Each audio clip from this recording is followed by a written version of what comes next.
a nuestro quinto conversatorio, marco regulatorio y efectos de las licencias OFAC en el sistema productivo venezolano. Quiero agradecer a los participantes Miguel Bocco, Fulvio Italiani, Pedro Rengel y Gonzalo Rodríguez, a nuestros colaboradores Benjamín Chumaceiro, Francisco Sanabria y por supuesto a nuestros invitados y miembros del chat MTX por participar en este evento. También les recuerdo que esta plataforma está a la disposición de todos. Ahora los dejo con Martín Capriles, nuestro moderador del día de hoy. Que sea útil. Muchas gracias, Carlos. Buenos días a todos. Es un placer darles la bienvenida a esta conversación organizada por MTX Corporativas sobre licencias OFAC y Venezuela. Es un tema de enorme relevancia estratégica, jurídica, económica para nuestro país y para todos aquellos que tienen interés en su desarrollo y reinserción en el sistema financiero y comercial internacional. En un contexto donde las sanciones y sus excepciones siguen definiendo en gran medida lo que es posible y lo que no en materia de inversión, financiamiento, operaciones, transacciones comerciales. Entender con claridad el alcance, los límites y las oportunidades reales de las licencias OFAC se ha convertido en una necesidad imperiosa para empresas, inversionistas, abogados, directivos relacionados con la Venezuela de hoy. Hoy tenemos el privilegio de contar con un panel de primer nivel integrado por profesionales de trayectoria excepcional que combinan profundo conocimiento técnico, experiencia práctica internacional y visión estratégica. Nos acompañan Pedro Rengel Núñez, abogado por la Universidad Católica Andrés Bello, con máster en jurisprudencia comparada por la Universidad de Nueva York. Es socio con 46 años de experiencia en Travieso, Evans, Arria, Rengel. Firma con más de 90 años asesorando diversidad de clientes nacionales y multinacionales, con oficinas en Caracas, Valencia, Puerto La Cruz, Maracaibo y Barquisimeto. Es especialista en arbitraje comercial, profesor de la materia en la Universidad Monte Ávila en Caracas y actualmente se desempeña como presidente de la Asociación Venezolana de Arbitraje, ABA. También nos acompaña Fulvio Italiani, abogado summa cum laude de la Universidad Católica Andrés Bello, socio del escritorio Damper. Antes de incorporarse como socio de Ampere en 1997, trabajó como asociado en la oficina de Nueva York de Skadden Arps Slate entre los años 1993 y 1996. Es ampliamente reconocido como uno de los principales abogados transaccionales de Venezuela. Durante las dos últimas décadas ha liderado algunas de las operaciones más relevantes del país en materia de energía, fusiones y adquisiciones, financiamiento y reestructuraciones financieras, asesorando a corporaciones multinacionales, fondos de capital privado e inversionistas estratégicos en transacciones complejas y de alto valor. Es consistentemente clasificado en el nivel más alto por Chambers and Partners y Legal 500 en las áreas de corporativo y fusiones y adquisiciones, finanzas y energía, y ha sido distinguido con el premio al Outstanding Contribution to the Legal Profession en el Chambers Latin America Awards for Excellence en 2014. Latin Lawyer lo reconoció como Law Firm Leader of the Year en el año 2023. Sus clientes lo describen como un asesor estratégico con un marcado enfoque comercial, profundo conocimiento del mercado y una ejecución de primer nivel. También nos acompaña Gonzalo Rodríguez Mato, abogado summa cum laude de la Universidad Católica Andrés Bello, diploma superior en Derecho Civil de la Universidad de París II, máster en Derecho Comparado de la Universidad de Nueva York, diploma del programa de estudios liberales Graham School de la Universidad de Chicago, admitido al ejercicio de la profesión en Venezuela y en Nueva York. Actualmente se desempeña como Senior Counsel en Hogan Lovells, en Nueva York. Desde hace más de 30 años asesora a empresas venezolanas y multinacionales en la estructuración de negocios e inversiones en Venezuela y Latinoamérica. Su experiencia abarca temas corporativos, contractuales, incluyendo la formación de vehículos de inversión, protección de inversiones extranjeras, financiamiento de proyectos, asociaciones público-privadas, contratos IPC y asuntos regulatorios, tales como el régimen de sanciones de Estados Unidos. Ha representado a clientes en diversos sectores, incluyendo empresas privadas y estatales de hidrocarburos, electricidad, construcción, productos de consumo, farmacéuticos, químicos, alimentos, bebidas, banca y telecomunicaciones. Asimismo, representa a clientes en arbitrajes comerciales internacionales y de inversión ante el CIADI, la Corte Permanente de Arbitraje, la Cámara de Comercio Internacional y la American Arbitration Association.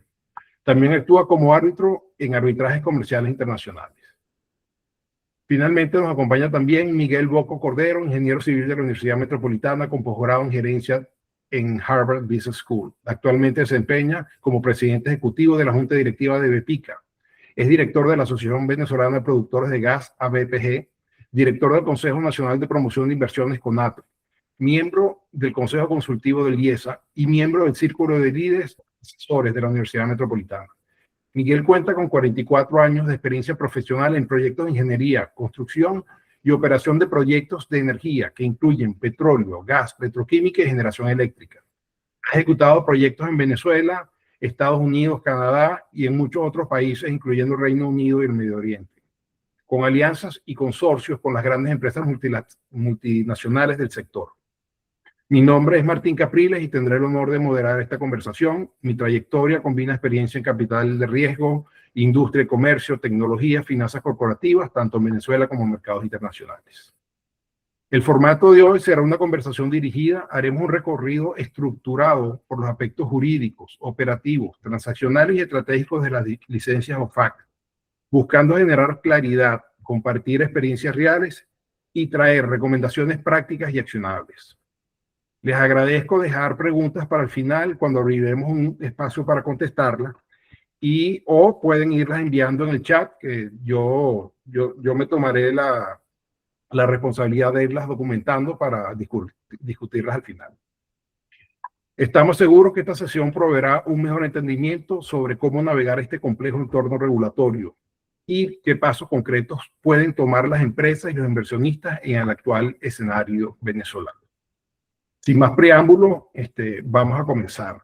La agenda, estructuramos la conversación en 8 secciones, de la 2 a la 6.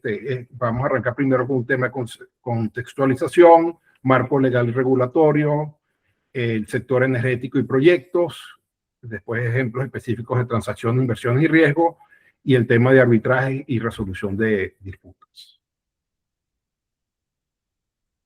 Basado en eso, comencemos con Gonzalo. Bueno, primero quita a los expositores, por favor, mantengan el mute mientras que no estén hablando. Gonzalo, basado en tu experiencia asesorando sobre el régimen de sanciones de Estados Unidos desde Nueva York, ¿podrías explicarnos de manera clara y actual qué son exactamente las licencias OFAC, qué tipos existen y cuál es su rol en el contexto venezolano actual? Muchísimas gracias, Martín, y muchísimas gracias a los organizadores y, por supuesto, muchísimas gracias al público. Me es súper grato estar con tantos amigos, colegas y, bueno, gente que desde hace mucho tiempo hemos transitado estas cosas. Y, bueno, yo creo que aquí, dentro de la contextualización, hay que ir aterrizando poco a poco. Y entonces, allí, lo primero es ver, bueno, ¿qué son las sanciones? ¿Qué son las sanciones antes de entrar a lo que son las licencias? Entonces, ¿qué son las sanciones? Las sanciones son instrumentos de política exterior que un gobierno utiliza en contra de otro.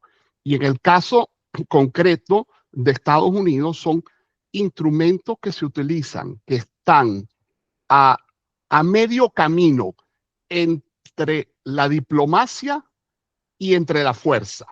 Entonces, cuando puras medidas diplomáticas no logran los objetivos de política exterior, pero tampoco quieres pasar a la fuerza, gobiernos extranjeros y en particular los Estados Unidos ha utilizado mucho contra gobiernos que considera adversos o que de alguna manera presentan inconvenientes en su política internacional, medidas de sanciones que varían desde sanciones a personas, varían desde sanciones a sectores económicos y varían también a medidas de bloqueo de activos. Y hay sanciones tanto por temas desde narcotráfico, por ejemplo, o sanciones ya por temas económicos o por temas políticos. Entonces, en este sentido, en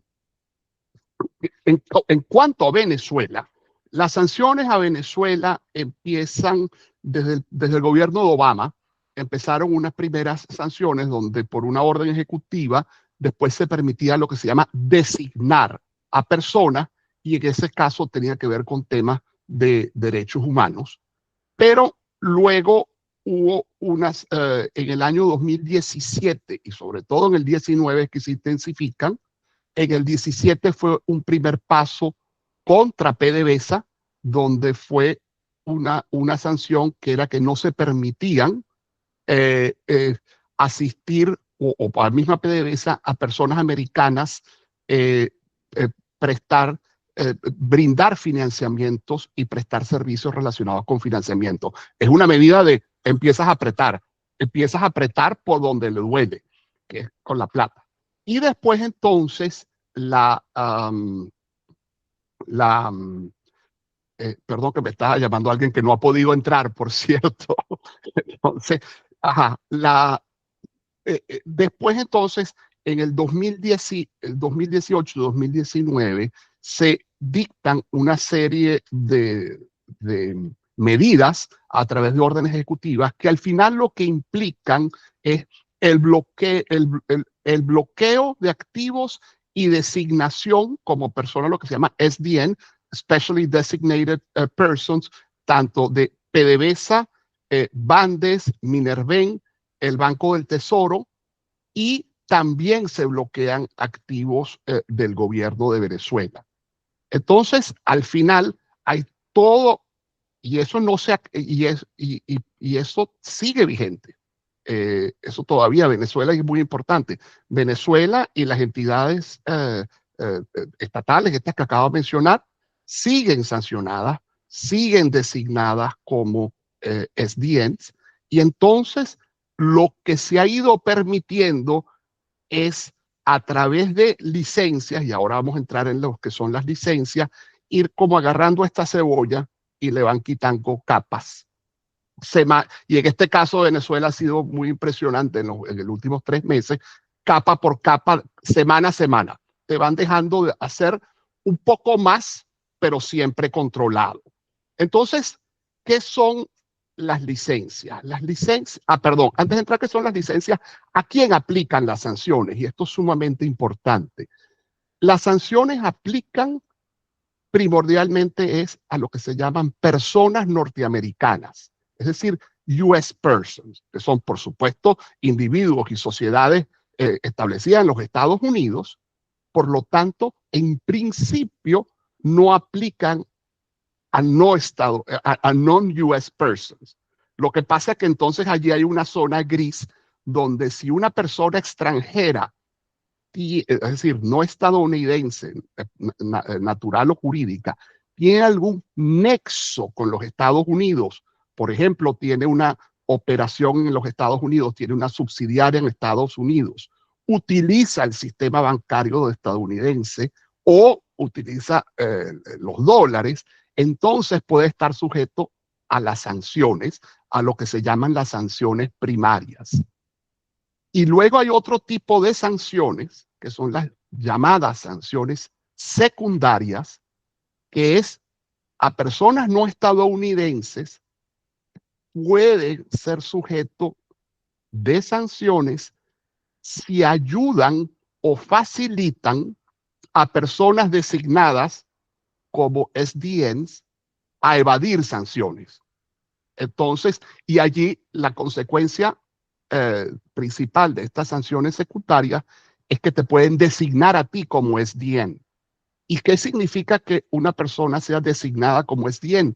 Que los activos en Estados Unidos de esa persona quedan bloqueados, que es, por ejemplo, lo que pasa hoy en día PDVSA. Sus activos están bloqueados en los Estados Unidos, las cuentas de PDVSA están bloqueadas, las acciones de la holding de Citgo están bloqueadas, y para que puedan transarse, para que puedan liberarse, necesita autorización expresa de la OFAC. Ahora bien, las licencias. ¿Qué son las licencias? Las licencias entonces son autorizaciones que permiten realizar cierto tipo de operaciones con personas sancionadas. Es decir, es excepción al sistema, a una sanción. Pero la sanción sigue en pie, y esto es muy importante, por el hecho que se otorgue una licencia, y no quiere decir que no está sancionado, sigue sancionado. Y las licencias pueden ser de dos tipos, están las licencias generales o las licencias individuales.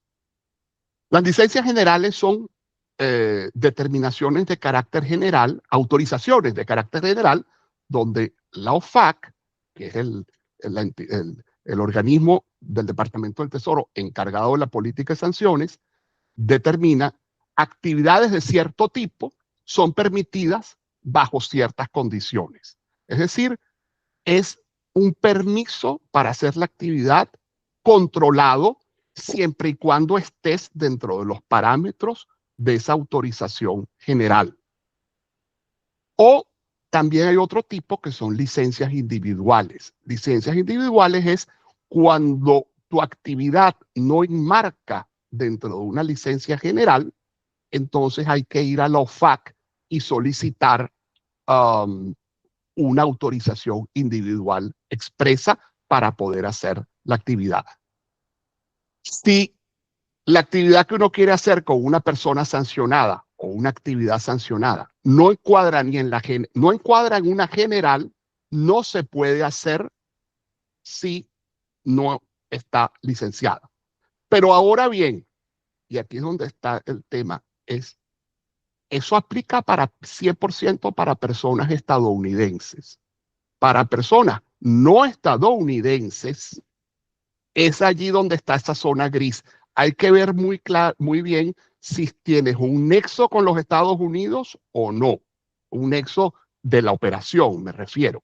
Si tienes una subsidiaria, si estás comprando bienes los Estados Unidos, si los vas a utilizar el sistema bancario. Y en ese caso, hay que cumplir las normas de sanciones y las licencias tal cual como si fueras un US person.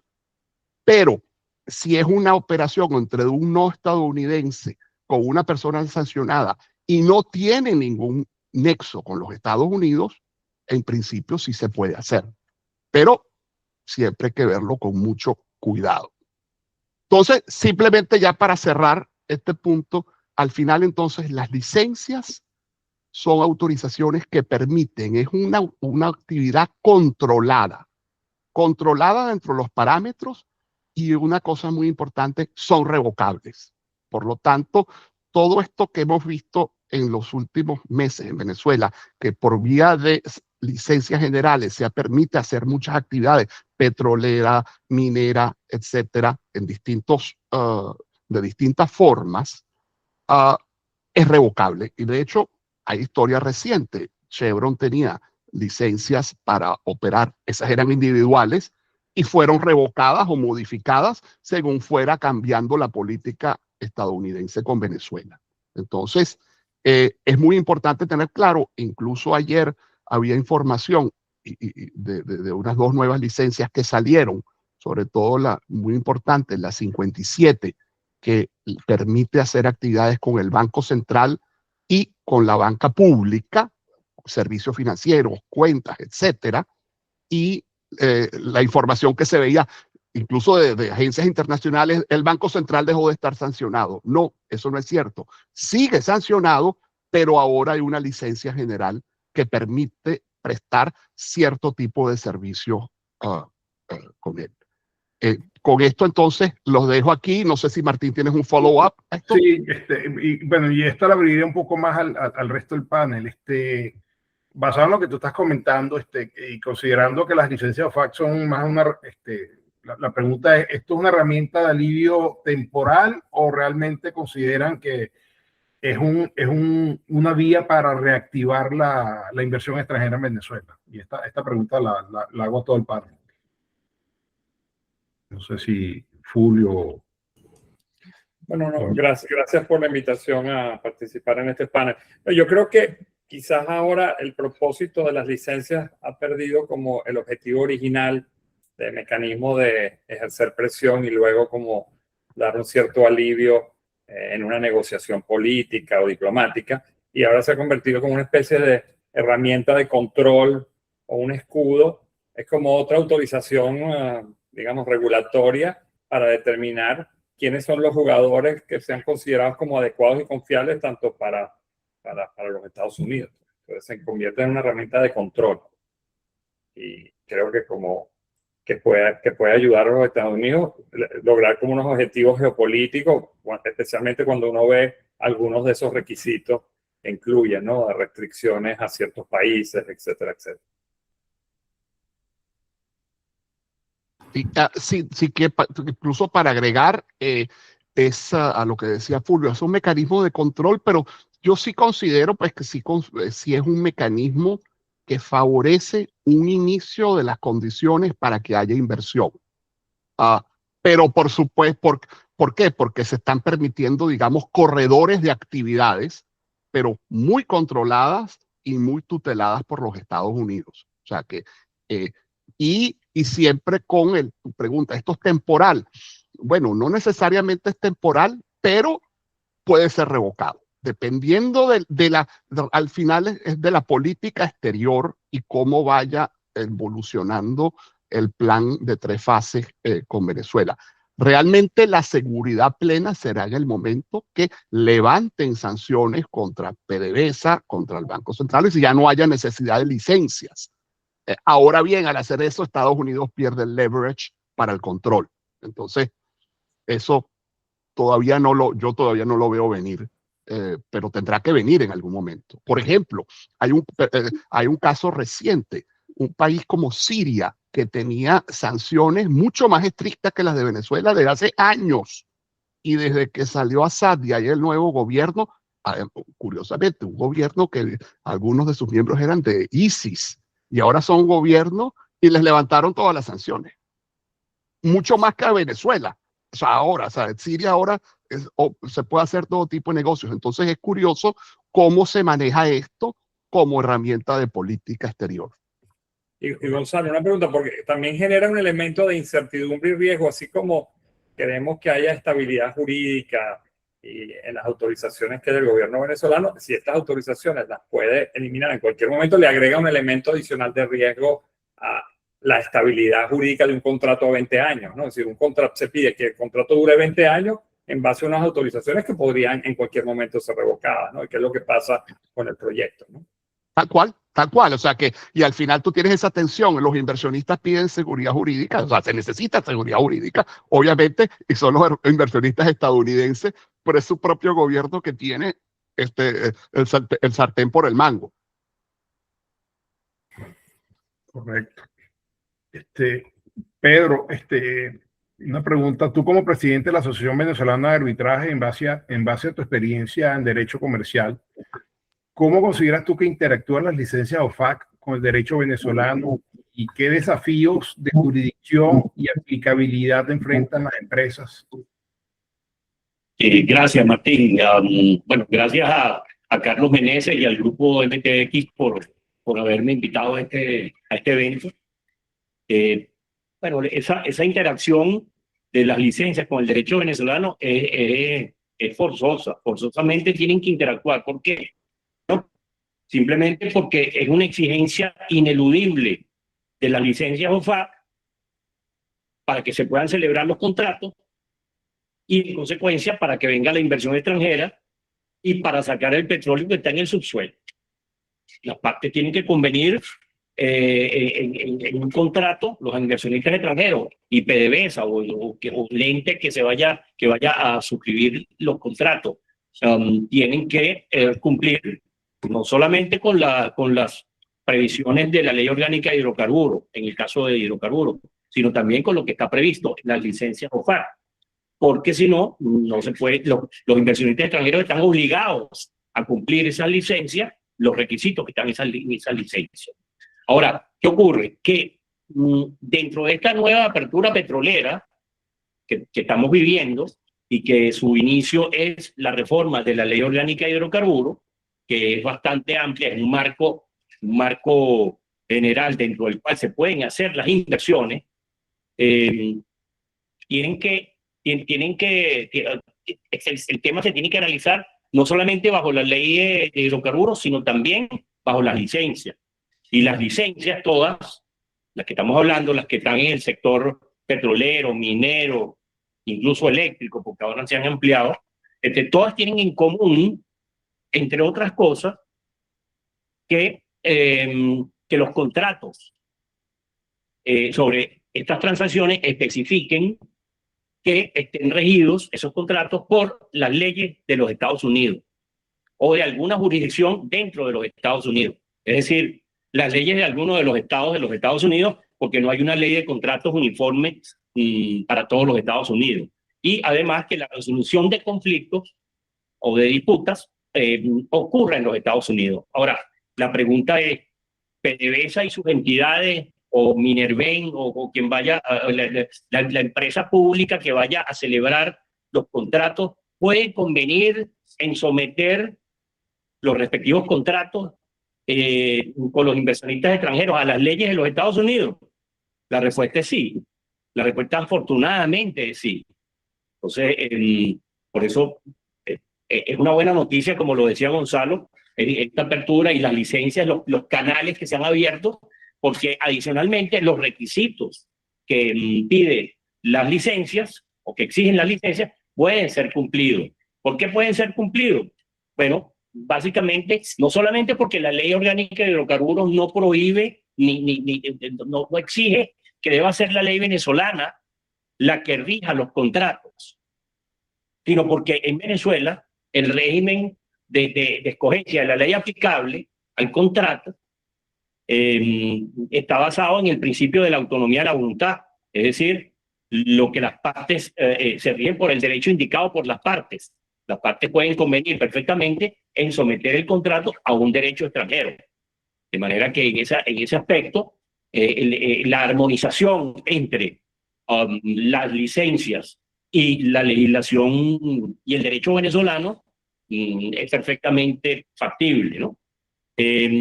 Ahora, esa escogencia, esto lo puse como algo relevante, lo conversé con Carlos y que dio lugar esa conversación un poco esa fue la génesis de este evento. La escogencia de la ley extranjera para regir contratos con la administración pública venezolana no es algo nuevo ni es extraño. Por el contrario, es hasta un estándar, y lo saben bien muchos de los que nos están viendo y los que están involucrados en temas de deuda, etcétera, porque es un estándar, por ejemplo, en lo que se refiere a las contrataciones más importantes o tan importantes como los empréstitos públicos, la emisión de deuda soberana, los bonos de PDVSA o de otras empresas del Estado, que invariablemente y desde hace tiempo se rigen por la ley de Nueva York, considerada en el mercado financiero internacional, como muchos de ustedes lo saben, como la más adecuada y sobre todo por razones prácticas y de conveniencia, pues de ello depende la efectiva recepción del dinero, del préstamo, la efectiva colocación de los bonos. De manera que en este caso estamos también en algo similar. La escogencia de la ley de los Estados Unidos como aplicable a los contratos es forzosa, pero es factible, digamos. No se puede eludir porque si no, no se firma el contrato, no viene la inversión extranjera y el petróleo se queda abajo. Entonces esa es la idea básica que habría que transmitir. Y lo único que yo añadiría, que en eso Gonzalo y Fulvio, que manejan también el derecho comparado, pues el derecho de contratos de los Estados Unidos y de los estados concretos de los Estados Unidos es un derecho que es un sistema de common law, empezando por ahí. El sistema jurídico es el del common law de los Estados Unidos, es una herencia del derecho inglés, del common law, y aplicar el derecho de contratos americanos no constituye ninguna, no coloca a Venezuela, ni a PDVSA, ni a nadie en una situación de injusticia o de desfavorable, todo lo contrario. El derecho inglés, es un dato que es interesante saberlo, el derecho inglés es el derecho más reconocido y más adoptado en la contratación internacional.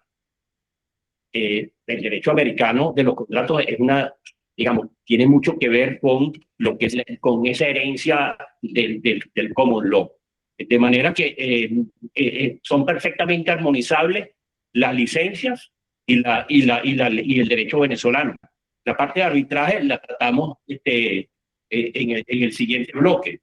¿Qué te parece, Martín? Sí, yo quisiera hacer una pregunta tanto a Fulvio como a Gonzalo.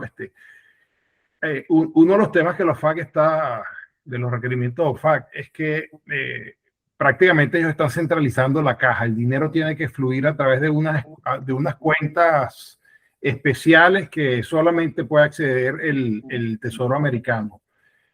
¿Cómo se come eso desde el punto de vista de las empresas venezolanas y del mismo gobierno?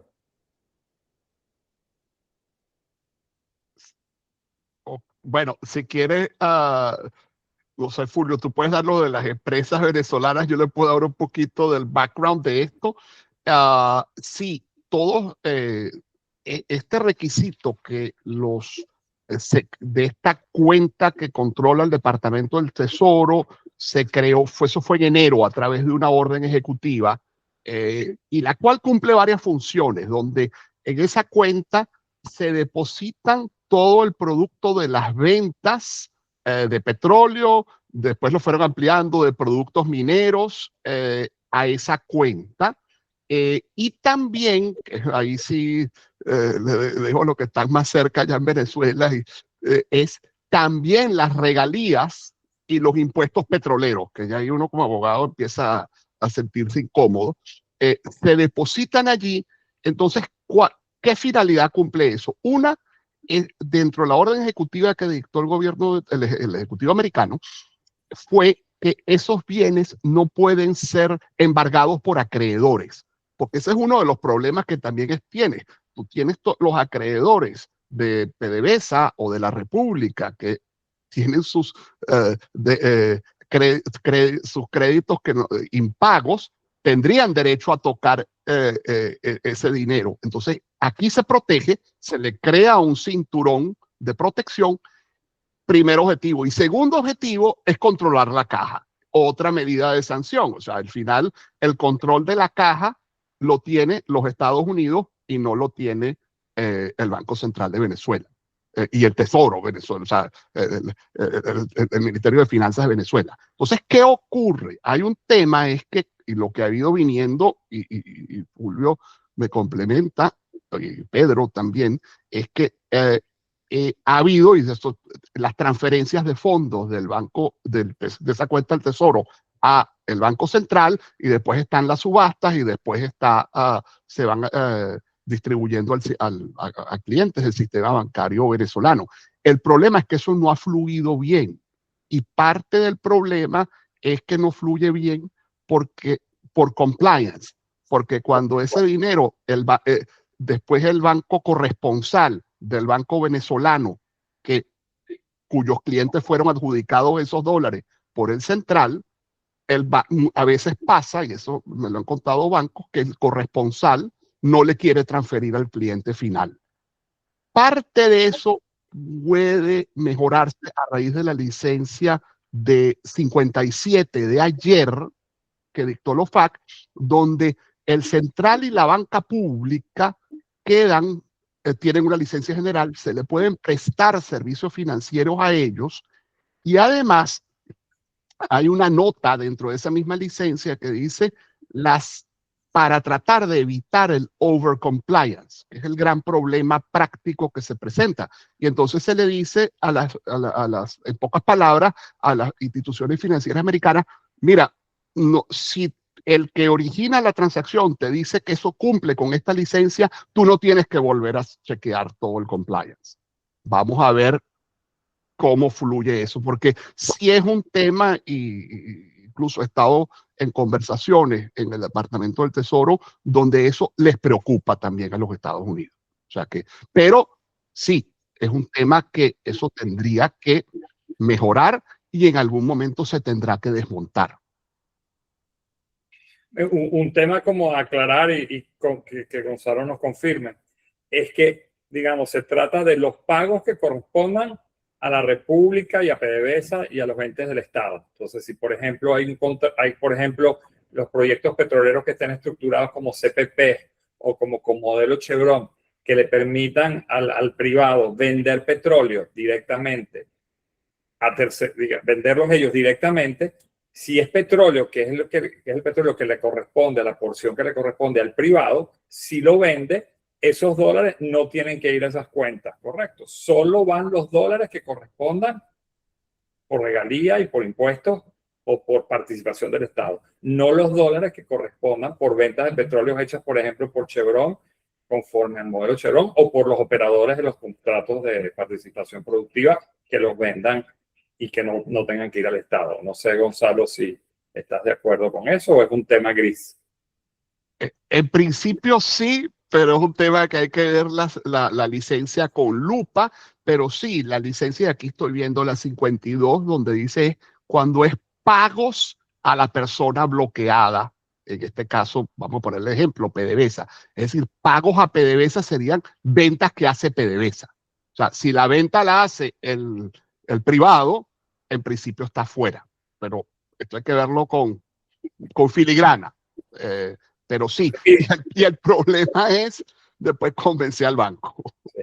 No, y bueno, y otra cosa, ver las virtudes de, digamos, esto genera una serie de problemas, pero también puede generar unas oportunidades futuras muy buenas, este tipo de cuentas que además tiene ciertas inmunidades contra embargo, que pudiera ser el origen de mecanismos de garantía de obligaciones del Estado, por ejemplo, para desarrollar proyectos de eléctricos o proyectos donde el Estado tenga que afrontar pagos.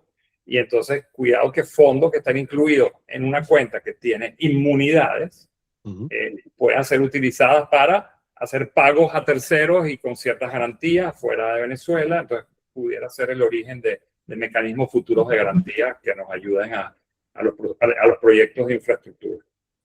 Claro, y ahí habría que agregar, Julio y Gonzalo, que no hay ningún impedimento para que PDVSA convenga con el inversionista extranjero en que se depositen esos fondos en el fondo que está previsto en las licencias, porque primero esos fondos están en custodia, pero son fondos de Venezuela, son fondos de PDVSA, del Estado, etcétera. Entonces, no es que estos fondos son de un tercero, no. El tercero los tiene en custodia. Entonces, eso es importante tenerlo en cuenta y nada impide que PDVSA pueda acordar eso y el gobierno lo puedan acordar dentro de la autonomía de la voluntad para celebrar los contratos, porque si no, no hay contrato, no hay inversión extranjera, no se saca el petróleo del subsuelo. Correcto. Gonzalo, tú al principio habías dicho que las licencias OFAC aplican a personas americanas. Eso también aplica a personas que tengan doble nacionalidad, y americana y venezolana. ¿Y qué necesitas tú para solicitar una empresa venezolana que tenga algún tipo de activo o algo en los Estados Unidos, como te referiste al principio? ¿Qué necesitas tú para pedir una licencia? ¿Cómo se aplica? ¿Y te la pueden negar? ¿O es automático que siempre te la van a dar? Martín, gracias. Oye, además que es bien importante lo de la doble nacionalidad. Si tienes doble nacionalidad o si tienes green card, tú eres considerado US person. O sea, ahí está todo. O sea, que no por el hecho de ser, para esto soy venezolano, no, así es. Y lo otro, entonces, ahí el tema, o sea, para determinar si tienes que pedir una licencia, tienes que hacer como que un análisis, una especie de análisis de varios pasos. Primero es, esa pregunta, ¿soy US person o no? No soy US person, pero tengo nexo con Estados Unidos en el sentido que esta operación me van a pagar en dólares y dice, ok, ya me van a pagar en dólares, ya tengo que entrar por el aro de las licencias. La voy a depositar en una cuenta en Estados Unidos, por supuesto. Mi compañía o mi grupo empresarial tiene una subsidiaria en Estados Unidos, ahí ya también estoy más cerca de eso. Entonces, por supuesto, hay que ver el rol en la transacción y esto es caso por caso. Entonces, ¿cómo es una vez determinado eso, digamos, sí, tengo que ir a pedir licencia, entonces tienes que ver, bueno, ¿hay una licencia general que me ampara o no? Si la licencia general me ampara, no tengo que pedir a OFAC licencia individual. Ya ahí estoy amparado. Pero eso sí, tengo que cumplir estrictamente los requisitos y condiciones de la general. Eso es muy importante. Y dos, supuesto que no estoy en mi actividad o como tengo planeada esa operación, no está amparada por una licencia general, entonces sí tengo que ir a solicitar una licencia individual. Y ahí me quiero detener un poco.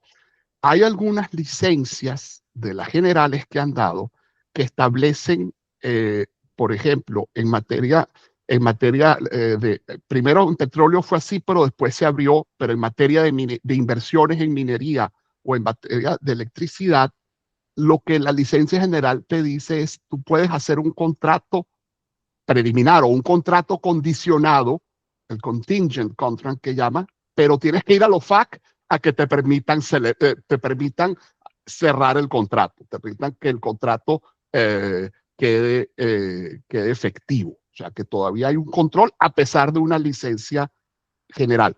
Eso en materia estrictamente de hidrocarburos ya no es así, porque la licencia 52 permitió, o sea, eliminó ese requisito y permitió celebrarlos directamente, contratos de inversiones en el sector petrolero. Ok, pero supongamos que sí tengo que pedir una licencia. Primero, la licencia no es un derecho, la licencia es una autorización que da el gobierno americano que sí la puede negar. La puede negar y además es bien discrecional. Si te la niega, aunque en teoría pudieras tener un derecho de revisión, en la práctica no. O sea, esto es porque es un tema de política exterior. Y las consideraciones no van a ser meras consideraciones económicas, van a ser consideraciones de política exterior. Van a ver si a la política exterior de Estados Unidos y sus objetivos le conviene que fulanito de tal que quiera hacer esta actividad en Venezuela conviene o no para estos fines de política exterior. Entonces, eso afecta también los tiempos, porque la licencia pueden ser relativamente rápidos si es un tema que le interesa al gobierno americano, o se puede tardar meses si es un tema que no es importante o que tiene dudas. Entonces, por ejemplo, las licencias a Trafigura y a Vitol para la venta de petróleo en enero las dieron en un día, en 24 horas, porque era urgente. Pero normalmente no es así. Esto es un requisito que tarda.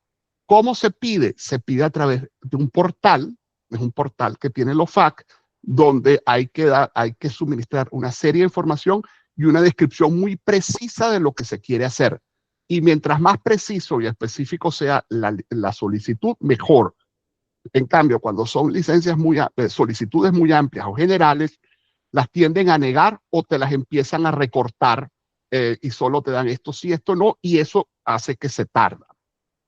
Lo más importante que sí les quería allí dejar esto es que, y esto uno mucho lo ve y hay que tener muchísimo cuidado, es no caer en simulaciones. O sea, en este tipo es decir, bueno, entonces monto una estructura por no sé dónde, la isla cual, la isla tal, y un poco informal, y entonces estoy fuera de la sanción. Cuidado, porque Estados Unidos se toma muy, muy en serio esto, e incluso ahorita el 31 de marzo acaban de sacar un advisory de transacciones simuladas, de sham transactions, donde al final Estados Unidos dice, ahí establece una serie de red flags donde dice estas operaciones que pudieran ser sospechosas, montar estructuras, tratar de esconder que es una persona sancionada, etcétera.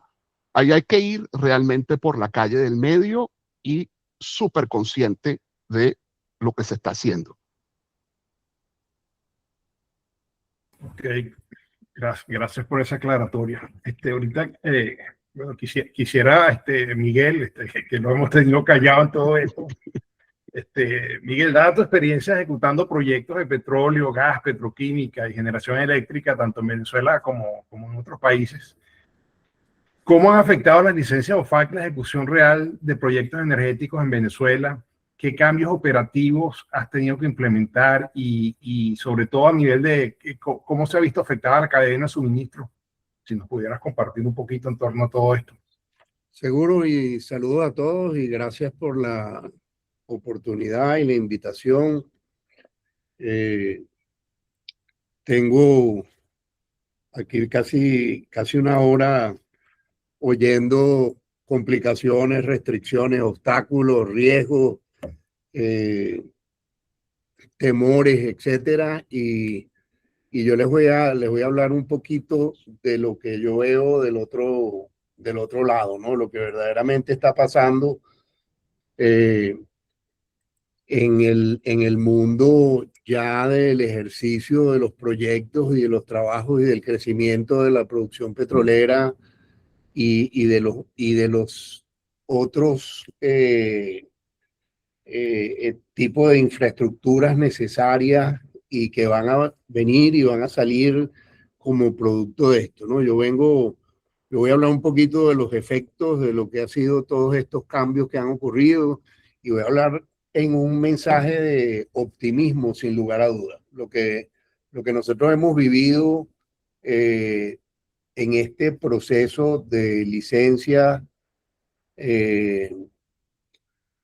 y estas licencias importantes acompañadas de otros temas legales que no mencionaron, sino por arriba, como lo es el tema de los cambios en las leyes, la ley de hidrocarburos, las mejoras que se han visto en la oportunidad de inversión en Venezuela han despertado un apetito real y que se ha movido y se ha venido a Venezuela y que ha generado un movimiento de negocios muy significativo. Yo sé que Fulvio pues lo vive de una manera muy similar a la mía, haciendo cosas diferentes, pero nosotros que estamos aquí vemos que ha llegado gente muy seria que viene con dinero en la chequera y con convicción de que se puede trabajar con las reglas que tenemos hoy en día. No deja de ser cierto que como producto de la velocidad con la que se han emitido las leyes y las licencias, hoy en día pues la gran mayoría no tienen reglamentos. Hay muchos espacios vacíos que no tienen una respuesta y que hay que tratar de encontrar la respuesta de las mismas, ¿no? Ahora, en el específico de lo que son los efectos que nosotros estamos viendo, nosotros vemos que tenemos dos grandes grupos de generación de la ejecución del trabajo que nosotros estamos viendo. Nosotros tenemos como producto de la licencia general que recibieron las IOCs, los International Oil Companies, Chevron, Shell, Eni, Repsol, Morel & Prom y BP. Esas 6 grandes empresas petroleras han venido de vuelta y acompañadas además de las que no estaban. Estos van a entrar primero, pero las que se habían ido también han vuelto. Entonces nosotros vemos hoy en día como Conoco estuvo en mi oficina pues la semana pasada y ellos están buscando la recuperación de su actividad en el país. Esto es real, es fidedigno y está siendo trabajado con detalles puntuales que nos van a generar una cantidad de trabajo. Hay gente que se desespera y dice que bueno, que cómo es posible, que todavía, que sí. Ya se está empezando a trabajar en los detalles de los contratos que vienen. Nosotros tenemos, apartando a esas 5 grandes empresas que tienen unos grandes contratos que van a generar una cantidad de trabajo para las empresas venezolanas extraordinario. Nosotros tenemos además el tema de lo que estuvieron mencionando ustedes ahí hace un rato, los CPP. En el caso de los CPP, que han paseado por varios nombres diferentes, actividades primarias, etcétera, han habido una cantidad de jugadores que han recibido contratos de esta naturaleza que no han hecho nada. Hoy en día se ve una estructura más firme de jugadores serios entrando en este tipo de negocio. Ahora, viéndolo a nivel de, una vez más, de los efectos en el sistema productivo del país y del crecimiento de la nación, que es lo que nosotros estamos buscando y viendo con este primer paso, que es el paso petrolero, es que si en esos 40, digamos, contratos de manejo de campo mediante un contrato de servicio, logramos que se produzcan 25.000 entre 25.000 y 50.000 barriles en esos 40 proyectos. Nosotros vamos a lograr 1 millón de barriles con 40 inversiones separadas de montos que para los grandes fondos de inversión son moderados, como 100 o 200 millones de dólares de capital fresco entrando en cada uno de esos campos, y que eso nos puede generar a nosotros, reactivando pozos y haciendo recuperación de infraestructura, 1 millón de barriles adicionales en un periodo relativamente corto. Entonces, esa es la primera gran noticia de optimismo que yo tengo. Y se están viendo empresas financieras del mundo serio de la finanza participando en estos trabajos con grupos empresariales ejecutores de los trabajos y de la producción y de la operación de los campos, y se está trabajando directamente con el personal de PDVSA. Y una vez más repito que hay una cantidad de cabos sueltos que no están bien definidos. Entonces, la PDVSA de hoy en día tiene más de 100.000 personas en sus nóminas, con unos salarios extremadamente bajos. Y cuando el paro petrolero y cuando sale el grueso de los trabajadores de PDVSA, habían 42.000 empleados en PDVSA y producíamos 3,5 millones de barriles, give or take, un poco más, un poco menos, dependiendo del día en que veamos la cantidad de producción. Entonces, aquí nosotros vamos a ver también una transferencia de personal de PDVSA. Hay mucha gente buena que sigue habiendo en el país, que ha pasado mucho trabajo, que tiene salarios muy malos, que tiene faltas de ingresos, pero que conocen las instalaciones o las instalaciones que estaban, que en muchos casos han sido canibalizadas o incluso chatarreadas. Pero esa oportunidad que tenemos de trabajar en campos que han sido previamente estudiados a fondo y que tienen una cantidad de datos a veces un poco desordenados, pero que existen en el banco de datos de PDVSA y que nos dan la capacidad de nosotros analizar cómo recuperar o aumentar la producción de esos campos, e incluso llevarla a unos números mucho más altos de lo que jamás hayan tenido, nos produce una habilidad de crecer muy rápida. Y el optimismo es real, porque si bien hay mucha gente que está en el lado negativo, pensando que se tardan mucho cosas que quisieran ver, nosotros vemos que los detalles se están trabajando uno por uno. Los contratos están siendo aprobados, las empresas, los International Oil Companies, están activos de manera muy, muy importante. Y creo que el mensaje importante es que aquí debe haber un crecimiento en nuestra economía muy, muy grande en el muy corto plazo. Miguel, y que tú hablas de estos cambios rápidos y ciertas lagunas a lo largo de todo esto, falta de reglamentación. ¿Qué tan receptivo, qué tan diligente es el sector público en tratar de acomodar estos huecos? Son totalmente amigables y positivos en la manera de buscar la solución. No necesariamente esa respuesta es consona en todos los casos con quien tiene el poder de aprobación de las cosas, ¿no? De repente son cosas que se pueden resolver en los niveles medios y se resuelven, y de repente son cosas que tienen que ir más arriba, pues, y entonces a veces entramos en el problema de los cuellos de botella de los pocos que tienen la capacidad de aprobar. Pero lo que nosotros hemos encontrado, Martín, en realidad es que hay una voluntad de lograr que las cosas pasen que hasta hace muy poco tiempo era bien difícil de conseguir. Sí.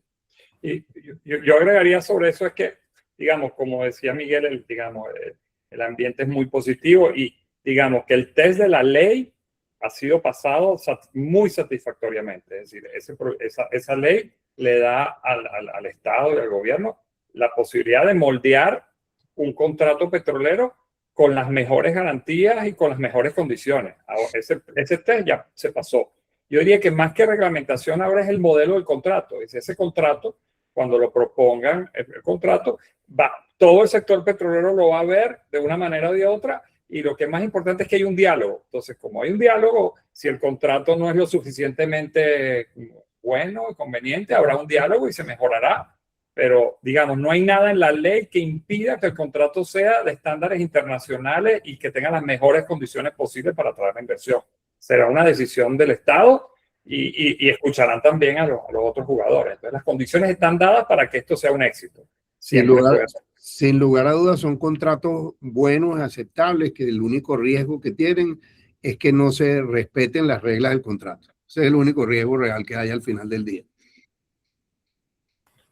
Ok, basado en eso, o sea, ¿cómo ven, y esta pregunta abierta para todos, el riesgo de que el día de mañana sencillamente hay un cambio político en Venezuela y se desconozcan, se vuelva a desconocer todo esto? ¿Cómo están percibiendo cada uno de los actores que están entrando al país ahorita ese riesgo? La gente grande con quienes hemos trabajado, y Fulvio, corrígeme tú si tú tienes una impresión diferente, es que ellos tienen sus estructuras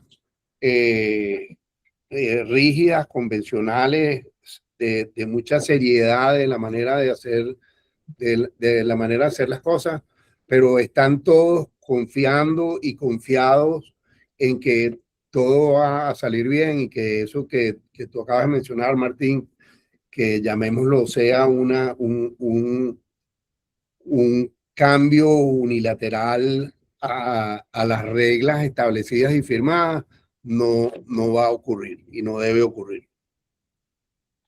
Yo agregaría que si digamos, después de una transición llega un gobierno cuya bandera es la inversión o la proinversión, no puede llegar a empezar a desconocer contratos que hayan generado inversión. Entonces, si los contratos son exitosos y tienen estándares internacionales buenos y fueron otorgados apropiadamente, si viene en el futuro una agenda pro inversión, lo que debería es respetar o mejorar los contratos más que revocarlo, porque entonces entramos de nuevo en el círculo vicioso de revocaciones. Entonces, ¿cómo puede ser una campaña pro inversión comenzar como que revocándole los contratos a las grandes petroleras, ¿no? Claro, y Fulvio, sobre todo que esos mismos contratos son los que hubiera suscrito ese nuevo gobierno, hubiera suscrito esos mismos. Está en el plan de gobierno de una sucesión o de una transición. O sea, que eso no es posible que se vaya a desmontar esto. Se desmontaría si regresara Maduro, supongo, no sé, o que o que venga Bernard Momer otra vez, no sé. Mira, simplemente para agregar, Martín, si me permite, yo creo que en esa misma línea, o sea, yo creo que Venezuela ha pagado muy caro esas políticas y yo creo y estoy convencido que hemos aprendido y como país se ha aprendido de que desconocer contratos o cambiar las reglas así tiene unos costos, no solo monetarios, sino unos costos altísimos y todos esperamos que esas sean etapas superadas, pero también, bueno, si hubiera esa tentación o ocurrieran, porque no necesariamente son medidas a lo mejor tan drásticas como las que se vivieron, pero puede haber algún cambio regulatorio. Bueno, lo que mencionaba Pedro antes, que es muy importante, estos contratos van a estar bajo ley norteamericana y van a estar, entonces no va a ser tan fácil un cambio de las condiciones del contrato, porque el contrato va a estar amparado bajo, digamos, la ley de Nueva York y lo vas a ver en un arbitraje. Y además tienes unas protecciones dentro de la misma ley de hidrocarburos, que es la obligación de tener el restablecimiento del equilibrio económico. Y por supuesto, si eres no norteamericano, pero sí de un país que tienes un tratado de protección de inversiones, bueno, tienes esas protecciones adicionales que, bueno, en Venezuela se conocen más que bien. Pero igual, yo me anoto en esta onda de optimismo y positivo, donde creo que eso, ya esto lo dejamos en el pasado porque nos costó muy, muy caro como país. Yo creo que el tutelaje de los americanos en el proceso es uno de los factores más importantes de transmisión de confianza a los inversionistas. Esa parte, sin lugar a dudas, pues ayuda mucho a ese sentimiento de confiar en que las reglas se van a respetar.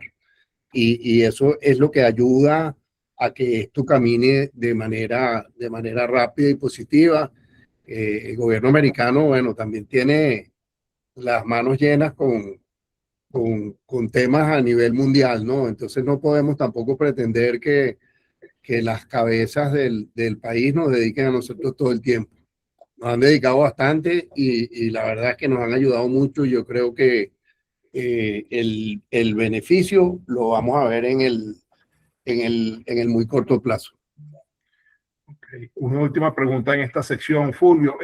Tú que andas viendo otras cosas más allá de energía, ¿cómo todas estas licencias OFAC están afectando otros sectores, en términos generales, inversiones, fusiones, adquisiciones, la parte financiera, que vamos a decir, necesita un acompañamiento importante y posiblemente es donde vamos a empezar a ver una capitalización que permita la dinamización de la economía venezolana en los próximos meses?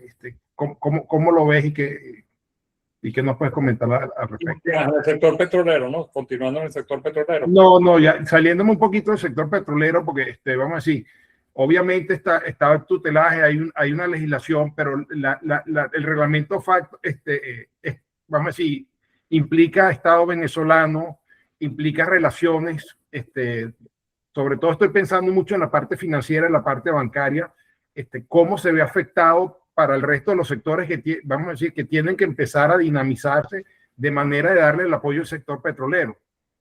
Correcto. Porque con el sector petrolero solamente hay muchas deficiencias alrededor.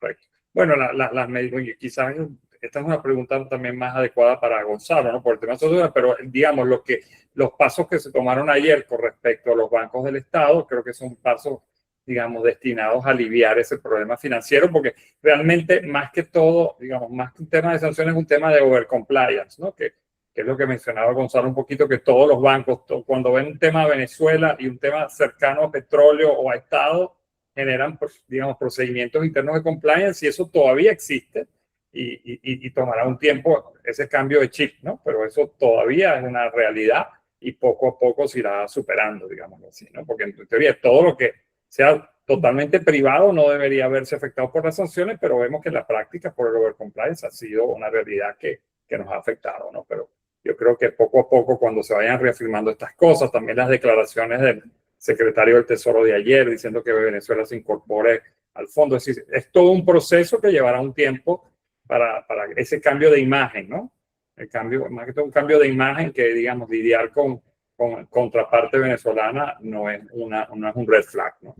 Hay temas adicionales que no hemos nombrado aquí, que es el tema de los comfort letters. Entonces, muchas veces ante la duda y la falta de confirmación que si sí o que si no, bueno, déjame ir y pedir un comfort letter que me diga, bueno, que yo puedo trabajar y que no vaya a venir el overcompliance a castigarme a mí. Estamos claros que yo no estoy sancionado, que yo puedo ejecutar esto, pero hay una duda, bueno, dame un comfort letter y eso me permite trabajar tranquilo.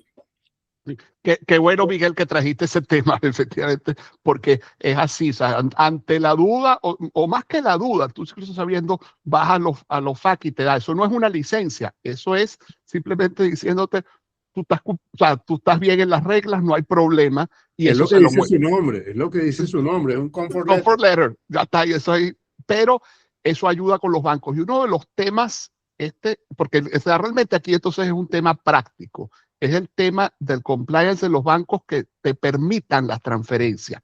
Y entonces, para que realmente el sistema financiero fluya, y hay dos aspectos allí que quiero mencionar. Uno, como parte de estos overcompliance, muchos bancos venezolanos han perdido o les han limitado los bancos corresponsales.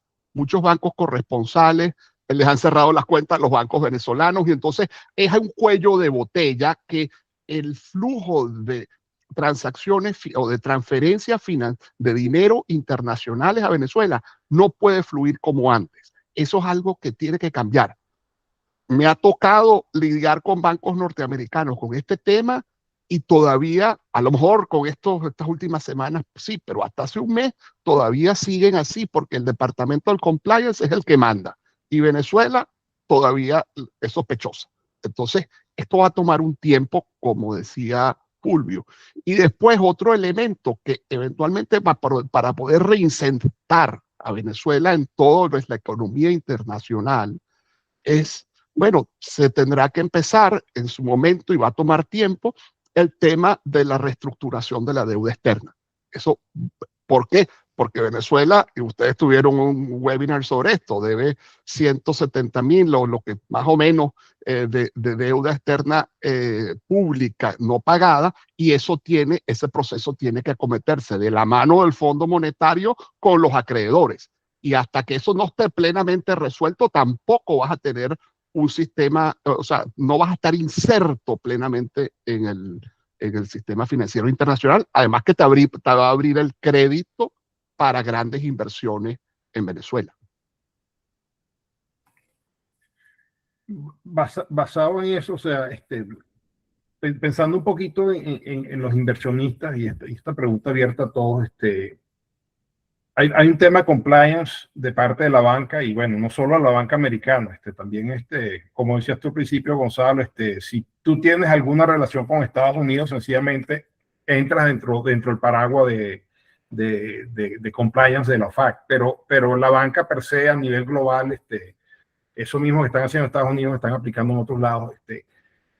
¿Cómo logramos dinamizar, cómo los inversionistas pueden caminar mejor este espectro de poder entrar a Venezuela bajo este esquema de, vamos a decir, de apertura, pero sumamente restrictivas, que limitan los sectores, sobre todo los no favorecidos, como en este momento el de hidrocarburos, que ya tiene una ley, y poco a poco se irán incorporando el resto de los sectores? Y esa pregunta quizás es un poquito local o externa, pues, pero no sé cómo. Déjame agregar, o sea, simplemente un punto desde el punto de vista externo, y es que sí, ese es realmente uno de los el gran cuello de botella. ¿Cómo logras eso y cómo? Bueno, yo creo que con el tiempo, en los sectores que están permitidos, eso va a ir generando confianza que se van haciendo operaciones en Venezuela.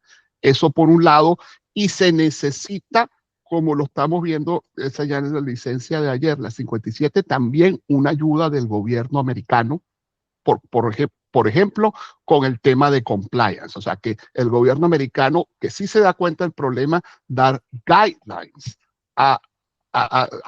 por ejemplo, a través de FinCEN, para el tema de compliance de los bancos, dar unos guidelines que el banco se sienta tranquilo. Porque el problema del banco americano es que porque no quiere correr riesgo, porque por una transacción que a lo mejor para el banco es pequeña, de varios millones de dólares, resulta que puede ser sujeto a multas en los Estados Unidos y una serie de consecuencias. Entonces, ese es un tema que no es fácil de abordar. Aparte que, lamentablemente, con Venezuela no es solo el tema de sanciones económicas, el compliance. El tema fundamental también de compliance es el tema de narcotráfico. Entonces, todas las operaciones sospechosas, Venezuela, o sea, organizaciones en Venezuela designadas como Foreign Terrorist Organization, eso no nos ayuda, como si el tren de Aragua, etcétera. Pero entonces eso crea toda una nube alrededor. Entonces, eso va a tomar tiempo, pero la única manera es que las transacciones poco a poco empiecen a fluir. No sé si doy una respuesta muy satisfactoria, pero así lo veo. Yo vería una onda optimista o muy optimista, un poquito en línea de lo que decía Miguel. Es que lo bueno que hay es el capitalismo y las reglas de mercado. Es decir, en Venezuela, ser venezolano para un banco era over compliance y no había negocio. Es que Venezuela no ofrecía nada. Ahora, con este cambio de clima, este furor inicial, vemos instituciones financieras americanas con mucho interés en Venezuela, le están viendo una rendija de negocio, le están viendo interés. Entonces serán esos mismos actores económicos, especialmente los americanos, que ven, mira, esta es una oportunidad de negocio, entonces se va a vencer el overcompliance por las reglas de mercado, porque va a haber negocio, y si hay negocio, se van a encargar de que esto ocurra, y poco a poco va a estar ocurriendo. Que nuevamente, cuando Venezuela no tenía negocio, ¿para qué dedicarse al tema de compliance? Cuando hay negocio, se van a resolver los problemas. Entonces, yo soy optimista en eso, porque yo ya estoy viendo instituciones financieras americanas viniendo incluso a proponer soluciones de corresponsalía y soluciones, incluso ellos apoyados con el tema de OFA, de resolverle los problemas a los bancos precisamente en esta vía por un tema de mercado, porque ven una oportunidad de negocio. Ok. Bueno, sigamos avanzando en aras del tiempo. Vamos a entrar al bloque de arbitraje y resolución de disputas. Pedro, como profesor de arbitraje y presidente de la ABA bajo el régimen venezolano, ¿puede una entidad como PDVSA o una empresa mixta renunciar a la ley venezolana y someterse a la ley de Nueva York? ¿Qué tan expuesto queda el contrato con el Tribunal Supremo? Y si el Tribunal Supremo más adelante considere que eso viola el orden jurídico venezolano. Sí, bueno, ya dijimos que escoger la ley extranjera y la ley de los Estados Unidos es factible para el Estado venezolano, para PDVSA, etcétera. Pero entonces ahora tenemos también el otro requisito de las licencias, que es que la resolución de disputas ocurra en los Estados Unidos. Estoy hablando literal, lo que dice la licencia literalmente. Ocurra, es decir, ahora no dice que las disputas se deben resolver en los tribunales de los Estados Unidos. No, dice que la resolución de disputas debe ocurrir en los Estados Unidos. Y como la ley orgánica de hidrocarburos, la nueva, tiene su artículo 8, que es una puerta gigantesca. Bueno, toda la ley es una puerta gigantesca comparado como cuando se montó la apertura petrolera antes, pero el artículo 8 permite específicamente el arbitraje como posibilidad para resolver las disputas, y eso se tiene que plantear en el contrato. La ley marco abre la posibilidad, como lo mencionó Fulvio, y en el contrato es donde hay que establecer la cláusula arbitral. Y la cláusula arbitral, claro que la puede firmar, claro que puede comprometer el Estado a que la resolución de disputas sea en arbitraje. Entonces, esa es una buena noticia.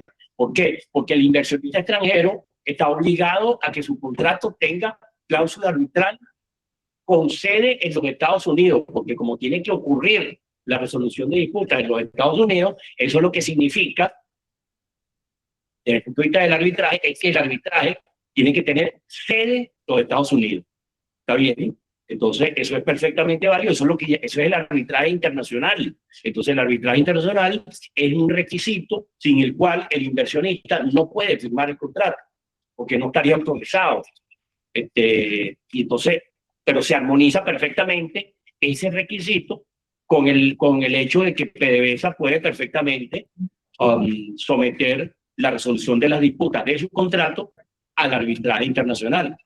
Ahora bien, a mí, yo sí quiero destacar que, por ejemplo, me gusta compararlo con la apertura petrolera del año 95. En la apertura petrolera del año 95 se montó básicamente sobre el famoso artículo 5 de la ley orgánica que reserva al Estado el comercio de los hidrocarburos, la industria de los hidrocarburos, y ese artículo era una rendijita chiquitica y toda la apertura petrolera se montó en esa rendija. Ahorita la ley orgánica de hidrocarburos es como un portón de doble hoja. Un portón de doble hoja. Es decir, muchísimo más amplio y mucho más grande. En el caso del arbitraje, en la apertura petrolera del 95, los accionistas, los inversionistas exigían que tenían que tener arbitraje internacional, arbitraje comercial internacional. Muchos de los contratos tenían cláusulas de arbitraje CCI, de la Cámara, del Centro de Arbitraje de la Cámara de Comercio Internacional, varios de ellos, si no todos, pero los que yo conozco. Ahora, ¿qué pasa? La ley en ese momento no permitía expresamente que se podía ir al arbitraje, y sin embargo se fue al arbitraje. En este caso, la ley lo permite expresamente, de manera que la posibilidad de que PDVSA suscriba ese contrato es perfectamente posible. Pero además, afortunadamente, tenemos la Constitución, tenemos el artículo 151, que permite la derogatoria convencional de la jurisdicción de los tribunales venezolanos para resolver la controversia por tribunales o por árbitros en el extranjero.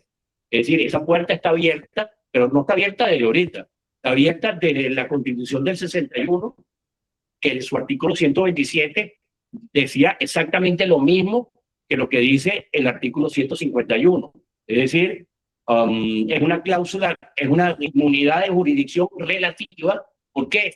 Porque las controversias se tienen que resolver por los tribunales venezolanos siempre que no sea contrario a la naturaleza del contrato. Esa puertica está abierta desde el año 61 y también en la Constitución del 99 se conservó esa puerta. ¿Por qué? Porque esa puerta es esencial, porque si yo no abro esa puerta, pues entonces no se firma el contrato, no me dan los préstamos, no coloco los bonos, no se firman los contratos petroleros y no viene la inversión extranjera y no se saca el petróleo del subsuelo.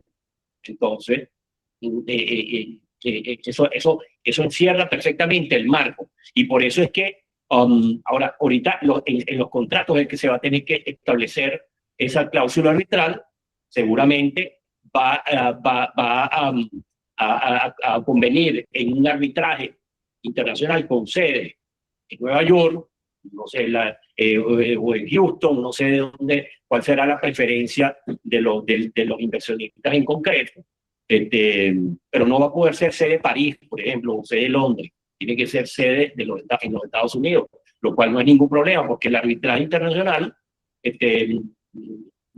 la importancia de la sede va en función de que allí es donde en todo caso se podría impugnar el laudo, etcétera, de acuerdo con la legislación americana. Ahora bien, lo importante entonces es saber que eso es también perfectamente factible, incluso constitucionalmente, y entonces eso contribuye con el optimismo. ¿Por qué? Porque el inversionista extranjero no está dispuesto a firmar contratos si no tiene arbitraje. Eso pasó en la apertura petrolera del 95. muy bien montada por PDVSA y por Luis Yusti y su equipo, pero en el ministerio estaban reacios a lo del arbitraje. ¿Y qué dijeron las compañías? Las compañías, bueno, si no hay arbitraje en los contratos, nosotros no vamos ni siquiera a la subasta. Y se pagaron primas inmensas porque se generó esa confianza, se generó esa posibilidad con una rendija mucho más chiquita y ahorita hay unas condiciones mucho mayores. Y entonces el arbitraje sigue siendo una exigencia para la inversión internacional, pero no en Venezuela. No es porque el inversionista cuando va a invertir en Venezuela quiere arbitraje, no, sino porque internacionalmente todos los inversionistas en las inversiones extranjeras no quieren que sus inversiones, que sus disputas se resuelvan en el tribunal del Estado receptor de la inversión. Y el Estado tampoco quiere que se resuelvan en los tribunales del inversionista. Entonces, ¿qué hace el comercio internacional? ¿Qué hace la contratación internacional? Un foro neutral, un foro imparcial, que es el arbitraje internacional, en donde las partes someten sus disputas a ese arbitraje y en donde no están sujetos a los tribunales de ninguna de las partes. Y eso es percibido como el medio idóneo que buscan tanto los inversionistas como los países receptores de inversión para resolver sus conflictos. Pedro, y en el caso de las empresas venezolanas o los venezolanos, en el pasado han quedado muy expuestos y en muchos casos maltratados. ¿Qué acciones concretas pueden haber o opciones para el empresario venezolano que anda también dentro del sector o que está buscando entrar? Pero yo creo que para cualquier empresa, no solamente para el inversionista extranjero, también para los inversionistas nacionales, los contratistas nacionales, una cláusula arbitral para resolver conflictos dentro de derivados de su contrato es mucho mejor, muchísimo mejor que ir a los tribunales. Es decir, pero yo no digo esto porque yo sea el presidente de la ABA, no. Yo digo esto porque eso es una realidad innegable. O sea, el arbitraje es un medio mucho más idóneo para solucionar el conflicto que ir para los tribunales. Eso es aquí y en la gran parte del mundo. Aquí especialmente en Venezuela es especialmente necesario. Y entonces, bueno, yo creo que las cláusulas arbitrales, yo soy partidario de que todo contrato tiene que tener una resolución de conflictos y la más idónea es el arbitraje, es el mecanismo de arbitraje. No necesariamente, si no estamos hablando de los contratos que tienen que cumplir con la licencia, pues podría pactarse un arbitraje nacional, un arbitraje doméstico, o igualito que con los inversionistas extranjeros, se pacta un arbitraje internacional con sede de Miami, con sede de Nueva York, eso no hay ningún problema, y con algún centro de arbitraje de los más reconocidos. La CCI es el centro de arbitraje más escogido en la contratación internacional.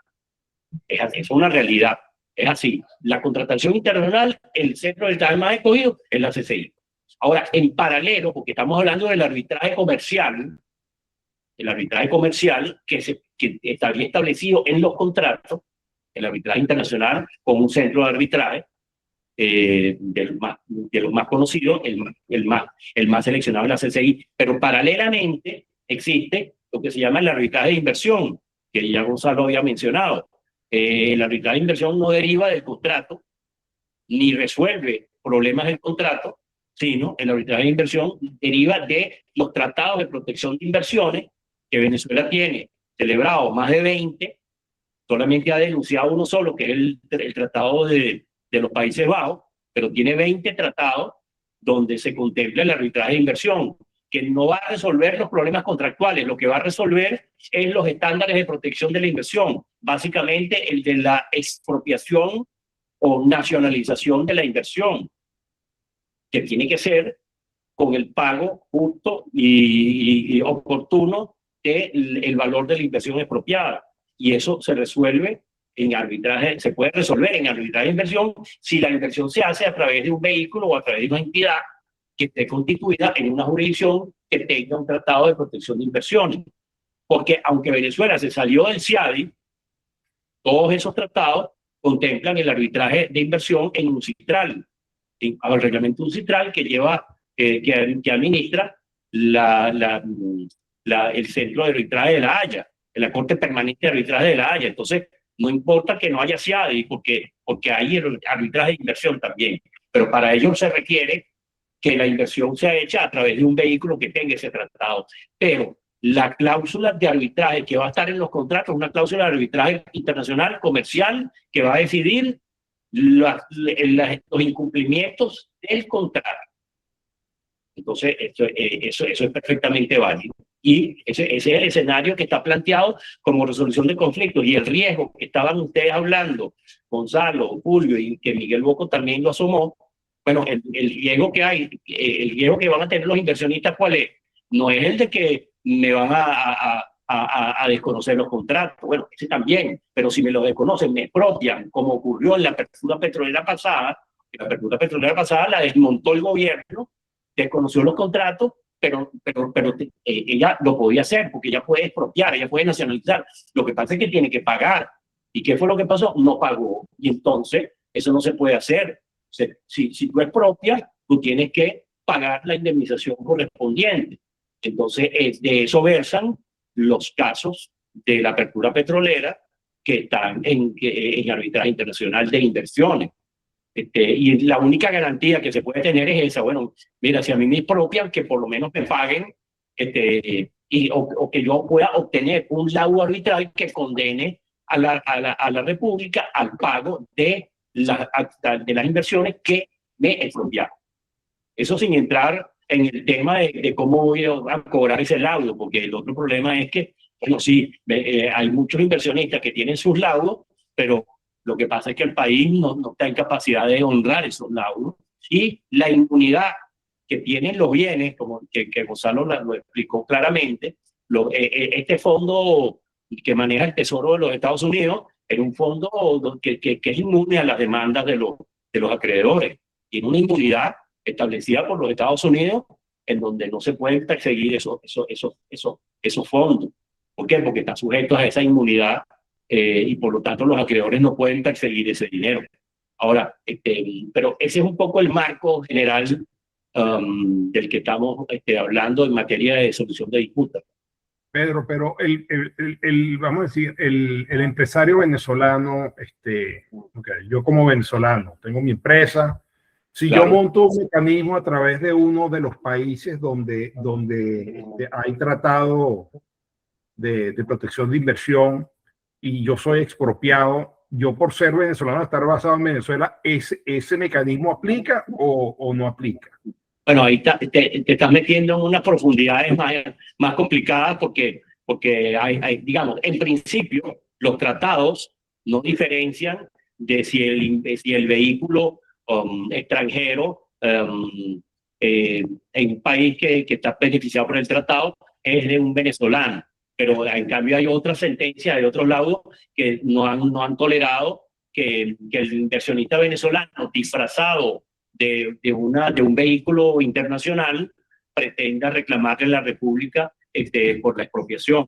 Es decir, esa parte ya es más compleja. Los venezolanos, yo creo que eso, bueno, estamos hablando del riesgo de la expropiación, pero para el inversionista venezolano, los problemas contractuales se pueden someter a arbitraje perfectamente. Ahora, los de la nacionalización o la expropiación es otro tema, porque los venezolanos, de acuerdo con las reglas del arbitraje de inversión, contra el Estado receptor de la inversión no pueden actuar los nacionales de ese Estado. ¿Entiendes? Directa o indirectamente. Entonces, ahí sería complicado. Hay casos en que se ha logrado, otros que no, pero él tiene su riesgo porque no siempre se acepta que el venezolano indirectamente, a través de un vehículo en España que tiene tratado, demande a la República por indemnización de una expropiación. Okay. Para cerrar este punto, ¿cómo, Gonzalo, tú has visto algún caso distinto del de Venezuela donde la licencia OFAC haya sido clave para la resolución de alguna disputa? Mira, yo lo pondría de esta manera, o sea, y más bien pensándolo, es el que tengo más cercano es Venezuela, donde, bueno, sí, las licencias OFAC, más para la resolución, o sea, el tema de las sanciones puede afectar mucho la resolución de disputas. Y, por ejemplo, y pongo en el caso de Venezuela, hubo un tiempo que arbitrajes que administraba la CCI, la Cámara de Comercio Internacional, con empresas estatales venezolanas, la CCI los suspendió y le pidió a los tribunales que suspendieran. ¿Por qué? Porque la CCI no tenía por un tiempo licencia de la OFAC. Y entonces la CCI dijo, yo no puedo recibir pagos y yo no puedo pagarle a los árbitros y por lo tanto paralizamos esto. La CCI obtuvo, y eso duró como 2 años, y la CCI obtuvo, creo que fue en el 2023 por allí o 2022, una licencia de la OFAC. Entonces, esos arbitrajes, y había algunos arbitrajes contra PDVSA o subsidiarios de PDVSA que estuvieron paralizados. Y otro ejemplo muy claro también que nos atañe a Venezuela es Citgo.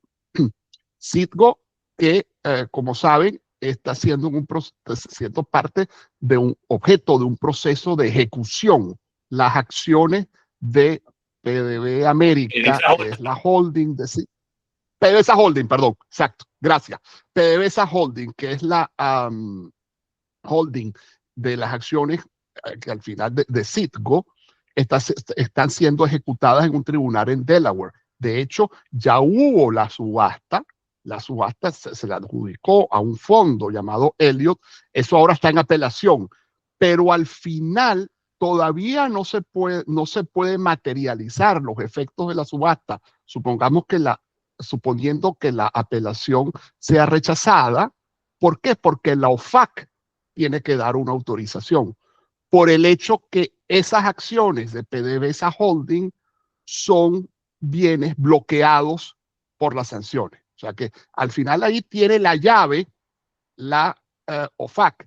Y en este caso es interesante y puede ser beneficioso para Venezuela porque va a entrar dentro de este proceso de política de la política económica y externa de los Estados Unidos, y probablemente dentro de todo el proceso de reestructuración de deuda es como si al final se permite la venta de Citgo de esa forma o se hace de alguna otra manera. Entonces sí tienen efecto. Y por supuesto, a nivel ya en otros países, o sea, hay muchos efectos del arbitraje, sobre todo con partes rusas. Hay muchos ejemplos donde el tema que arbitrajes han tenido que suspender, no puedes ejecutar, etcétera. O sea que sí es un tema que afecta la resolución de disputas, la existencia de sanciones. Ok. Bueno, vamos a pasar a la última parte del conversatorio. Aquí les quisiera preguntar en general a todos, ¿qué escenario es más probable con respecto a la evolución de las licencias OFAC en los próximos 12 a 24 meses? ¿Y qué recomendación le darían a empresas venezolanas y extranjeras, incluso al propio Estado, para maximizar el beneficio de estas licencias?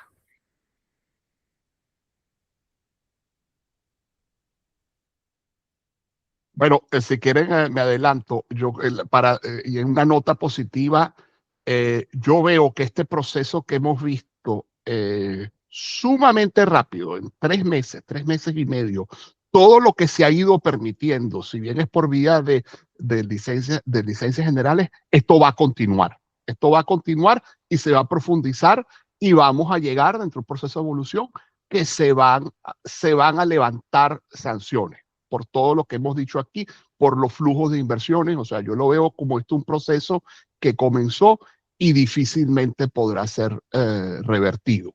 O sea, esto va a terminar, y sobre todo si eso se ha compaginado con la evolución económica y política, esto va a terminar eventualmente un levantamiento de sanciones, porque así también lo muestran experiencias de otros países, como les decía antes, Siria, también Sudán, donde los procesos de transición desde todo punto de vista ocurren, las sanciones son levantadas. 100% de acuerdo yo con eso. Ok. Bueno, y preguntas muy específicas, en el caso, Gonzalo, ¿cuál consideras tú que es lo clave que tiene que hacer alguna empresa que esté considerando trabajar con licencia para entrar a Venezuela? ¿Qué es lo clave que tienen que hacer? Contratar un abogado. No, fuera de broma. Y aquí mis colegas me pueden apoyar. Mira, es un tema bien serio, es un tema que hay que revisarlo muy bien y sobre todo lo que les decía, o sea, para saber si necesitas licencia o no necesitas licencia, no es un tema sencillo y hay que verlo caso por caso. Y por otro lado, ya no el tema de una licencia, sino el cumplimiento del régimen de sanciones, como les decía antes, hay que tomárselo muy en serio. O sea, esto no se puede tomar a la ligera porque las consecuencias pueden ser nefastas y sobre todo ahora que que viene de inversión extranjera, que se está reinsertando Venezuela en el mercado, o sea, en el mundo económico internacional. Bueno, hay que cumplirlas bien, hay que cumplirlas al pie de la letra y estar bien asesorado. Importante. Fulvio, ¿tú ves algún incremento en la estructuración de nuevos financiamientos?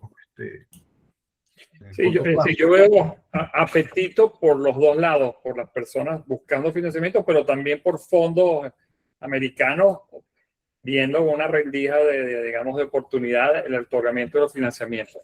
Creo que uno de los retos más importantes del tema del financiamiento es el tema del colateral, cómo lograr estructurar un colateral que permita que pueda ser ejecutado sin participación digamos, de los tribunales, de los órganos judiciales, porque ese tema genera, digamos, preocupación, diferimiento y todos los problemas que sabemos. Entonces, yo creo que tal vez el tema del colateral, posibles oportunidades de estructurar un colateral, esto todavía es muy temprano, puede ser este famoso fondo, estos fondos que estén fuera de Venezuela, que se utilicen esos fondos para estructurar colaterales, o las cuentas por cobrar que se habían generando en estos proyectos petroleros que ahora son controlados por los privados, que entonces generen cuentas por cobrar de empresas venezolanas frente a empresas, los traders o los compradores de petróleo, que son cuentas por cobrar con partes extranjeras, y se puedan hacer mecanismos de financiamiento utilizando como colateral esos receivables, pues, y regidos por ley extranjera y además fuera de Venezuela, con mecanismos que permitan la ejecución sin tener que ir a un procedimiento judicial, ¿no? Por eso creo que va a ser el reto más importante. Ok. Miguel, y desde tu punto de vista, ¿qué tan rápido puede la ingeniería venezolana escalar la producción con todo el tema de las licencias, si se mantienen? Mira, yo lo que nosotros sentimos, Martín, es que desde que empezaron a cambiar las cosas y a ver este sentimiento de volver a crecer de manera importante, nosotros, sin haber publicado ningún anuncio de búsqueda de personal, en los primeros días recibimos más de 1000 currículums de gente buscando, queriendo trabajar. Hemos recibido miles de currículums al día de hoy y vemos que la oportunidad de crecer, además que han pasado los años y con las habilidades que hemos desarrollado con la tecnología de trabajar a distancia y trabajar remoto, el tema de la ingeniería, no estoy preocupado para nada de la falta de personal capacitado. Para los trabajos de obra, obviamente, entonces ahí entramos en una discusión diferente, pero que quizás se parece más a lo que mencioné antes de la transferencia de personal que está en otras áreas, como por ejemplo en las empresas del Estado, que sean transferidos a los ejecutores de proyectos privados que le van a mejorar la calidad de vida a esas personas, y esas personas le van a mejorar la calidad y los resultados de esos proyectos, porque ellos son conocedores de las áreas. Porque no hemos hablado mucho de la producción de petróleo, pero no hemos hablado, por ejemplo, de las refinerías. Las refinerías están siendo generoso al 20% de su capacidad. Y este proceso que nosotros estamos viendo de aquí hacia adelante, a largo plazo, pues entonces tiene que crecer a la petroquímica y a la química y a todo el crecimiento de la industria, que nosotros, como lo hemos visto en los Estados Unidos, como toda la costa del Golfo de América está hoy en día cubierta de grandes plantas industriales de múltiples naturalezas, y es producto de lo que hay aguas abajo de ese crudo del que empezamos la conversación a hablar. Okay. Pedro, ¿y tú crees que Venezuela debe avanzar hacia una reforma que clarifique la escogencia de la ley aplicable para dar mayor seguridad en inversionistas, tanto nacional como extranjero? Y yo creo que con lo que hay, más que suficiente. No veo que haya que hacer mayor cambio. Lo que pasa es que hay como desconocimiento. La gente dice, bueno, pero ¿cómo es eso de ley americana? Venezuela no puede hacer eso porque la soberanía y para allá y para acá. No, eso forma parte del desconocimiento o de una idea preconcebida que no coincide con el régimen de derecho venezolano que aplica. Igualmente en el arbitraje es lo mismo. Es decir, yo creo que lo que se ha hecho, digamos, lo que es la ley de orgánica de hidrocarburos, y aunque no he visto la ley de minas porque no ha salido todavía la Gaceta, pero también, por ejemplo, la ley de minas contempla el artículo de arbitraje, es el mismo que la ley de hidrocarburos. Es exactamente el mismo, es copiado al calco. Entonces, y todo lo que es la apertura para la inversión extranjera, etcétera, bueno, yo creo que más que eso es imposible. Y hay personas que se quejan, por ejemplo, de la discrecionalidad, de que si la ley de hidrocarburos confiere demasiada discrecionalidad y para allá y para acá. Bueno, pues ya va, la discrecionalidad se acaba el día en que firmes el contrato. El día que en el contrato ya se establezca cómo es que vamos a funcionar, se acabó la discrecionalidad. La ley lo que establece son unos rangos, especialmente la parte tributaria, la parte fiscal, bueno, establece unos rangos de tarifa, etcétera, y bueno, claro que es discrecional, pero la discrecionalidad se acaba en el momento del contrato. Cuando vamos a firmar el contrato es donde ya la discrecionalidad se te acabó, pues ya lo fijaste ahí y tienes que establecer cuáles son las condiciones bajo las cuales tú la vas a cambiar, porque acuérdense que la parte fiscal está relacionada con el campo específico, su productividad, etcétera, porque y hay unos diferenciales dependiendo de la rentabilidad del campo. Pero entonces, la preocupación por la discrecionalidad es como, no tiene mucho fundamento, porque, como les digo, tenemos que firmar el contrato. Vamos a ver qué es lo que va a decir el contrato y cuál es el que vamos a firmar. Ahí se acabó la discrecionalidad. Está claro. Bueno, yo diría en los últimos minutos que tenemos, Benjamín, si podemos abrir esto para que vayamos a preguntas directas. Si alguien tiene alguna pregunta concreta de parte de los asistentes, sería este buen momento. Yo diría que la gente utilice la opción de levantar la mano.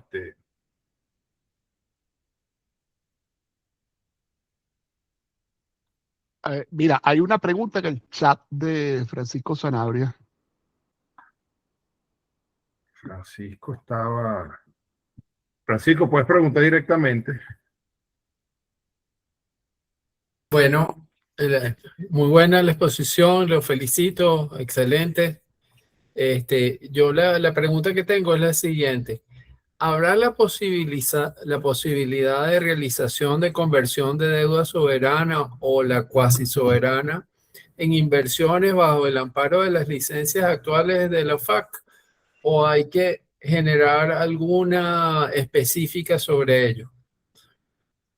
Eh, Francisco, muy buena tu pregunta, porque en efecto eso es un tema que se va a plantear, o sea, el tema de conversión de deuda en inversión y con todo el tema de las empresas estatales, eso va a ser. Sin embargo, hoy con las licencias generales eso no está permitido. De hecho, las licencias generales, por ejemplo, las 52 y las otras en el sector petrolero y otras en otros sectores, expresamente excluyen el tema de la deuda y expresamente excluyen este tipo de soluciones. Pero al no estar allí, pudiera irse a una licencia hoy a petición de una licencia individual, pero como yo estimo que debería ocurrir, es que este es un tema que todavía para la OFAC y para el Departamento de Estado y el Departamento del Tesoro están evaluándolo. Están evaluando todo el tema de la deuda venezolana y entonces dictarán en su momento licencias generales para ese tema, el tema de la deuda. O sea, ellos todavía es, como dicen, es too early to tell, o sea, muy temprano, porque la prioridad es inversiones, venta desde los Estados Unidos, equipos, etcétera, y después tocamos la deuda. Yo agregaría que, digamos, cuando empiece la negociación de cada proyecto a través del esquema de contratos de participación compartida o los que plantea el Estado, la ley de hidrocarburos expresamente establece la posibilidad de que el Estado pida un bono de reserva, que es lo que históricamente ha pedido para las empresas mixtas, ¿no? No lo pidió para los CPPs existentes, pero para los nuevos es probable que te pida el pago de un bono por reserva.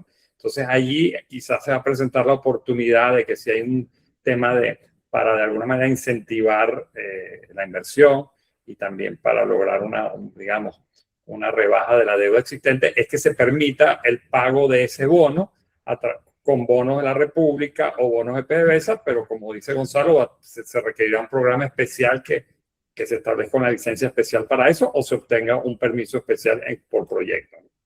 Porque eso puede ayudar también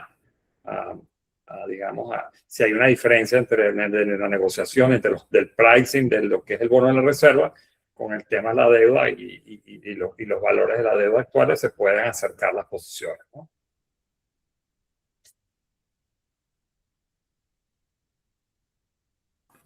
¿Alguna otra pregunta? No veo manos levantadas. ¿Alguien más ve algo más?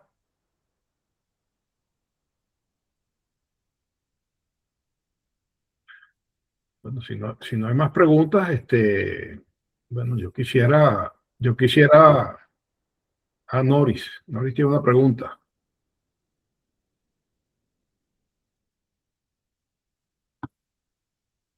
¿Cómo le quitamos el mute a Noris?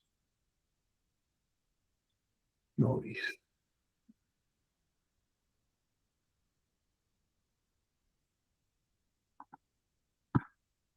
Benjamín, ¿cómo le quitamos el mute para que Noris pueda preguntar?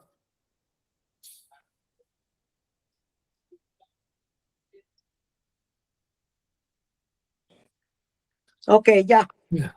Bueno, en primer lugar, quiero felicitar de verdad todo este panel porque creo que ha sido espectacularmente excelente, bien preparado.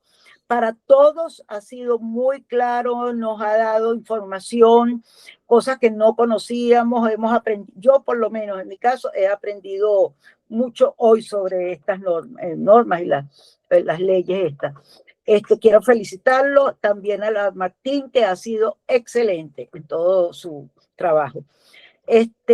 ¿Cómo uno puede, va a ser mi pregunta, tratar de que los bancos americanos no se vuelvan over compliance?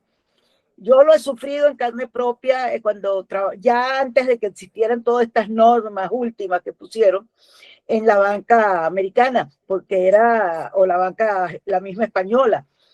eran overcompliant en momentos que no tenían por qué estar negando una operación para una institución, una empresa. Y ahora estoy viendo que algunas empresas están sufriendo del overcompliant. ¿Qué podemos hacer? Alguien mencionó del comfort letter, pero hay bancos que no lo quieren aceptar. Pregunto.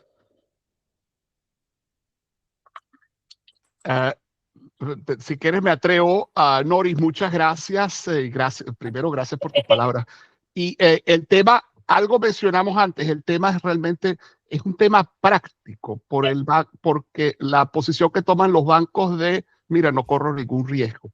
Es un tema que va a tomar tiempo y yo creo, o sea, es un tema que el gobierno americano tiene que abordar, pero por ejemplo, estando en Venezuela, se me ocurren dos cosas. Uno, a través ahora de la Embajada Americana, hacer saber y a través de organizaciones gremiales, hacer saber a la Embajada Americana desde el punto de vista de la visión de Venezuela, esto es un problema, necesitamos su apoyo para la banca.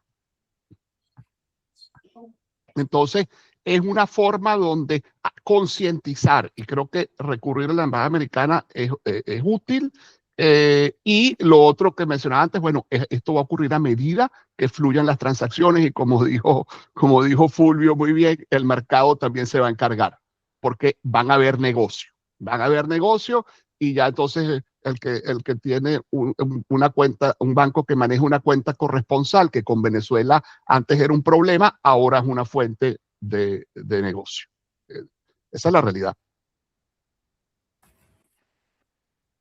Okay.